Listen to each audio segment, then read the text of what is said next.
इस बालकनी का खालीपन ना मुझे बहुत दिनों से खल रहा था और आज हस्बैंड का वर्क फ्रॉम होम भी था। तो मैंने सोचा क्यों ना वर्क फ्रॉम होम का फ़ायदा ही उठा लिया जाए।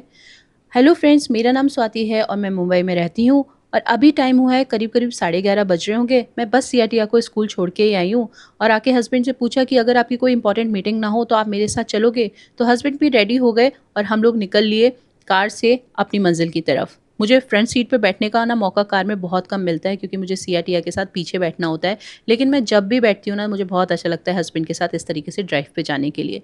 लेकिन ये ड्राइव बहुत ही छोटी थी क्योंकि मेरे घर के पास ही थी नर्सरी जहाँ आज मुझे आना था। जी हाँ, आज मुझे नर्सरी आना था अपनी बालकनी के लिए कुछ इम्पोर्टेंट लेने को। जो कि बहुत ही इम्पोर्टेंट होता है वो है तुलसा जी का पौधा। मेरे घर में बहुत दिनों से मिसिंग था तुलसा जी का पौधा क्योंकि बच्चों के चलते ना मैं रख नहीं रही थी क्योंकि वो मिट्टी वगैरह खाते नीचे रखती तो मैं, इसलिए मैंने कोई भी पेड़ नहीं रखा था। लेकिन अब वो क्योंकि बड़े हो गए हैं, समझदार हो गए हैं, तो मैं आ गई थी नर्सरी और इन पेड़ों को देख के तो ऐसा लगता है कि सारे के सारे ले लो। लेकिन मैंने इतना सारे नहीं खरीदे, बस तुलसा जी का पौधा लिया और भैया से कहा इसे गमले में लगा दीजिए। उन्होंने मिट्टी, खाद डाल के बहुत अच्छे से गमले में लगा दिया और हम तुलसा जी को लेके चल दिए अपने घर की तरफ। तो आज फाइनली मेरे घर में तुलसा जी का पौधा आ जाएगा और मेरी पूजा स्टार्ट होगी क्योंकि बहुत टाइम से, लिटरली करीब लगा लीजिए आप 1.5-2 साल हो गए हैं जब से सियटियाँ हुई हैं, मेरे घर में तुलसा जी का पौधा नहीं था। पहले था लेकिन उसके बाद वो भी सूख गया था क्योंकि मेरी तबीयत इतनी ख़राब रहती थी और वो उसकी केयर नहीं हो पाई तो वो सूख गया था, तब से मैंने नहीं लगाया था। और अब मैं लेके आई हूँ और मैं अच्छे से केयर करूँगी इनकी। तो मैंने इस तरीके से स्टूल पे प्लेट रख के ना, जो गमले के नीचे रखी जाती है, उस पे तुलसा जी का पौधा रख दिया था जिससे कि नीचे गंदगी ज़्यादा ना हो।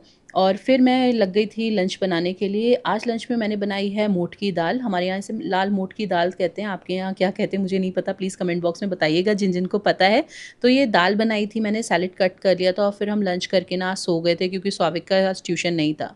शाम को मैं बच्चों के लिए जो सरप्राइज़ लाई थी वो बच्चों को दिखाया, वो थी गुल्लक। बहुत दिनों से मिट्टी की गुल्लक ये लोग माँग रहे थे लेकिन मैं ला नहीं पा रही थी, तो आज वो भी ले आई थी। और फिर इन्होंने ना अपने जो भी पैसे त्योहार वगैरह पे मिलते हैं वो इस तरीके से एक ये पिगी बैंक में रखे हुए थे, लेकिन ये थोड़ा-सा ना सेफ नहीं होता, खुल जाता है, तो इसलिए मैंने गुल्लक ला के दी और सब बच्चों ने ना अपने पैसे उसमें डाल दिए। फिर मैंने शाम की दिया बाती की और आज बहुत ही अच्छे से पूजा हुई क्योंकि आज घर में तुलसा जी का पेड़ भी था।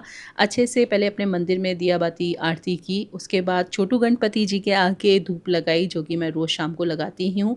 और फिर आज तो तुलसा जी के आगे भी दिया बाती की और बहुत ही अच्छा लगा।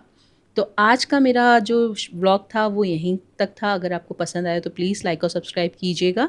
Bye bye.